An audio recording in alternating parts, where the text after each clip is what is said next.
Hello students, let's read the question. Two infinite straight parallel thin wires carrying current I each down in a plane of paper are kept at root 3x distance apart as shown in the figure.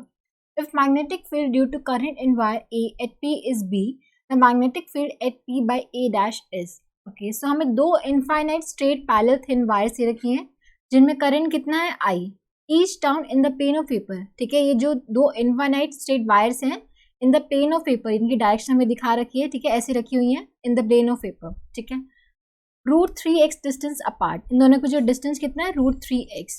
If the magnetic field due to a current in wire A at P is B, इस A wire की वजह से P पर जो magnetic field है वो B दे रखी है. हमें बताने की magnetic field at P by A dash, जो ए डैश पे जो वायर रखी हुई है उसकी वजह से जो मैग्नेटिक फील्ड पी पे होगी हमें बतानी क्या होगी. अब देखो, due to infinite straight thin wire की वजह से जो मैग्नेटिक फील्ड होती है एट ए डिस्टेंस एक्स, वो क्या होती है mu naught I by 2 pi R. ठीक है, यही होती है at a distance R magnetic field due to a infinite straight parallel wire, ये होती है. ठीक है, अब देखो, अब ए वाले की वजह से मैं पी पर अगर मैं लिखूं, इसका परपेंडिकुलर डिस्टेंस मैं देख सकती हूँ एक्स डिस्टेंस पे रखा हुआ है ये. ठीक है, तो इसकी वजह से जो मैग्नेटिक फील्ड हो जाएगी ए वाली वायर की वजह से ये हो जाएगी म्यू नॉट आई 2 पाई एक्स.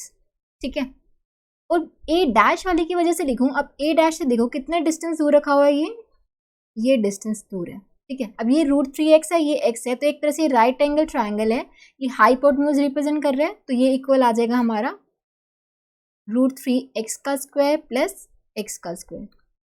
इसको सोल्व करेंगे तो ये आएगा 3x का स्क्वायर प्लस x का स्क्वायर 4x का स्क्वायर, ये आ जाएगा 2x. ठीक है, तो ये 2x आ गया.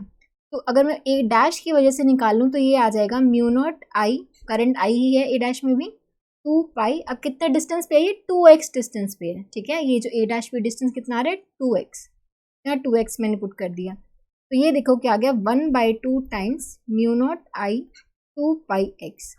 ठीक है, बस एक 2 का फैक्टर ये मैंने अलग से लिख लिया है. अब देखो ये जो है ये बी ए के इक्वल है, 1/2 इंटू में बी ए लिख सकती हूँ मैं.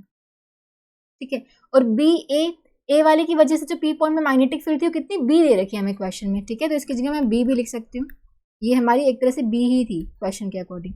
सो बी ए डैश वाले की वजह से जो मैग्नेटिक फील्ड होगी पॉइंट पी पर कितनी आ रही है बी की हाफ. ठीक है, हाफ ऑफ बी. सो हम देख सकते हैं option 2 will be the correct answer. I hope आप सबको समझ आया होगा. Thank you so much.